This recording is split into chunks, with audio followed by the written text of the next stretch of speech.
আমার দ্বারা বারবার গুনার কাজ হয়, আবার অনুতপ্ত হই, আবার গুনার কাজে লিপ্ত হই, এখন আমার করণীয় কি? বারবার যদি গুনাহের কাজ হয়, হাল ছাড়বেন না, আবার তওবা করবেন। তবে চেষ্টা করবেন আগের তওবার চাইতে পরের তওবা যেন স্ট্রং হয়। খুব নিজেকে ভৎসনা করবেন, আমি কত খারাপ, আগে না তওবা করছি আল্লাহর কাছে, আর এই কাজ করবো না, আবার করে ফেললাম। তাহলে এবার নতুন করে স্টেপ নেন, কেন হইলে ওখান থেকে আরো শক্তভাবে দূরে সরেন। এরপরে আবার কখনো গুনাহ হয়েছে, আপনি মন ভাঙবেন না, আবার তওবা করবেন। মনে রাখবেন, আরে ইয়ে কুস্তি তো হয় অমর ভর কি, কবি ও দাবালে কবি তু দাবালে। শয়তানের সাথে লড়াই তো সারা জীবনের। কখনো সে আপনাকে হারাই দিয়া পাপ করে ফেলবে, কখনো তওবা করে চোখের পানি ফেলে মালিককে খুশি করে আপনি পাশ করে যাবেন। চেষ্টা করবো না ইনশাআল্লাহ? ভাইরা আমার, ইবলিস আপনাকে বলবে, তোর মাথা খারাপ হয়েছে, তুই যত আকাম করছস, যতবার খারাপ কাজ করছস, তোরে আল্লাহ মাফ করবো তো? আরে মাপ টাপ চাইস না। এই কোন মুখে আল্লাহর কাছে মাপ চাবি? আপনার কাছে মনে হয় আপনার ভিতরে একটা ফেরেশতা ফেরেশতা ভাব আসছে না? ওইটা শয়তানি ভাব। শয়তান আপনাকে নিরাশ করছে, আপনি শয়তানকে বলবেন, না, তোমার এই ফোন দিতে আমি পা দিচ্ছি না।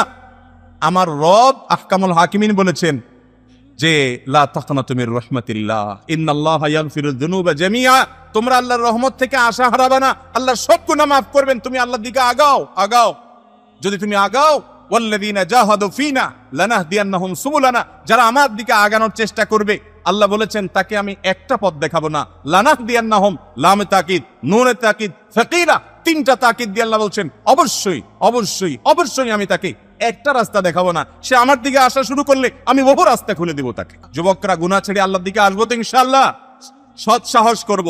শয়তান আবার কাজ করে ফেলছে, ওই কবিতা মনে রাখবেন, আরে ইয়ে কুস্তি তো হয় আমর ভর কি, কবি ও দাবালে কবি তু দাবালে। শয়তানের সাথে লড়াই তো আজীবনের, কখনো ও হারাই দিবে, কখনো আপনি হারাই দিবেন।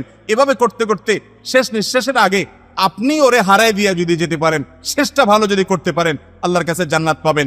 অতএব নিরাশ হওয়া যাবে, কিন্তু তার মানে আবার এই না যে আপনি মনে করলেন ঠিক আছে, তাহলে হুজুর বলছে আকাম করতে থাকবো, তওবা করতে থাকবো, আশাও ছাড়া যাবে না, পাপও ছাড়া যাবে না। ভাই, সেটা বলা হয় নাই।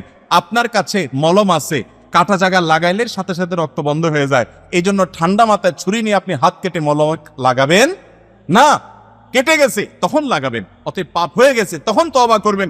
ঠান্ডা মাথায় জেনে শুনে পাপ করলে সেটা আল্লাহর কাছ থেকে মাপ পাওয়া বড় কঠিন।